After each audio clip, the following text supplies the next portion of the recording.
Hey everyone, welcome to Annie on Idol. This is the top 6 perform episode. Whew, you know what that means? There's only 4 more weeks. 4 more weeks! Until the finale. Can you believe it? 1 month! Hey everybody, we got a freaking genius over here who can add. Yikes. Well, tonight's theme was Carole King, which I know a lot of people aren't really familiar with her songbook. I'm not really either. Guaranteed that 9 out of 10 people on Twitter who are like, can't believe people don't know who Carole King is or what she wrote, went on Wikipedia maybe 10 minutes prior to that tweet and checked out her entire discography just to make sure that they didn't miss anything. Overall, it was a pretty decent show. Let's get to it.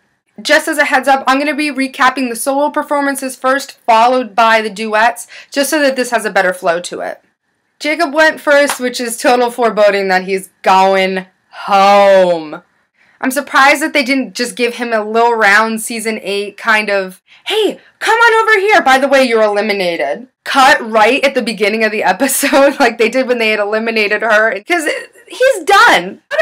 What about that performance didn't indicate that, A, the producers are done with him, B, they wanted him to dress like Urkel before they cut him, and C, that the judges are just not listening to him anymore. He had like 3 different patterns, like he had a polka dot bow tie and then some sort of checkered jacket on top of his weird sort of sweater undershirt combo, like Randy Jackson Season 7 collection, and the judges were like, yep, clap, yep, that was good, oh yeah, we were totally listening, yep, that was great, okay, There's no way he's not going home unless it's a complete shock. He's the cannon fodder to go home. It's kind of obvious.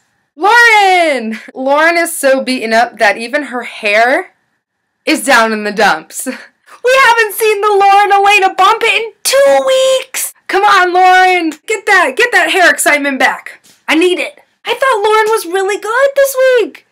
See, now I'm confused. 2 weeks ago, didn't you just say, you can't make me like Lauren? She was really good, and she was good to listen to. I closed my eyes for a second, and I could hear her on the radio. Revelation with Lauren in the past 2 weeks. She was fantastic. But, of course, and cue Danny Noriega head, someone wasn't liking it. Can a girl catch a break on this show?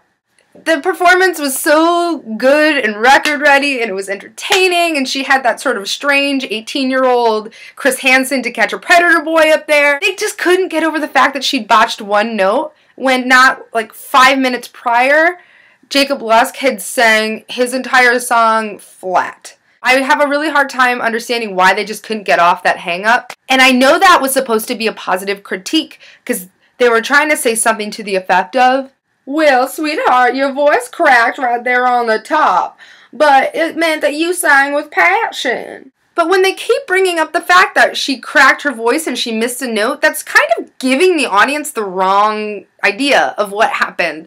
I hardly even noticed it, to be honest, and maybe I just wasn't listening closely enough, but I hardly even noticed it. But all I heard in that critique was, your voice cracked, you missed a note, you done goofed. And I don't think that was the critique she needed. And then she started crying on stage, and they kind of tried to backpedal afterwards and be like, she's crying tears of joy.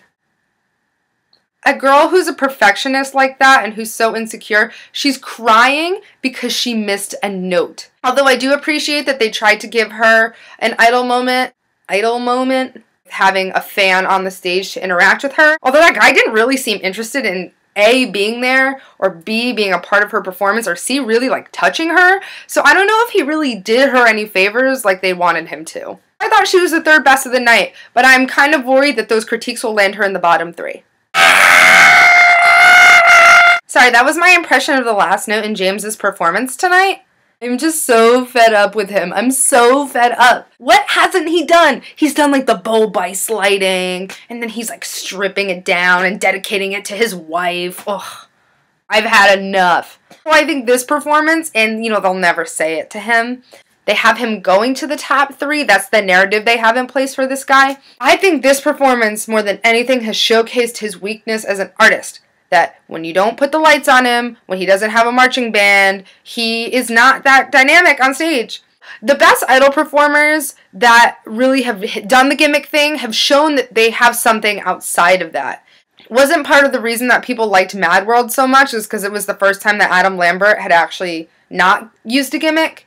That's the reason people liked Clay so much, because he goes out and he does Greases the Word by shaking his hips one week, and then the next week he sings Solitaire. Boom, there's like on the stool. And they had the perfect vocals that contested who they had been as a performer up until that point. And I don't think James really delivered on that tonight. I also think he's really freaking annoying. So if America could please be putting him in the bottom 3 to counteract Uncle Nigel, that'd be great. Thank you. Another Scotty performance that bored me to death. I like that song. I like the cover of You've Got a Friend that James Taylor does. And I think he performed it pretty well. It was the first sort of non-country thing he'd done, which you know that they were going to give him props for.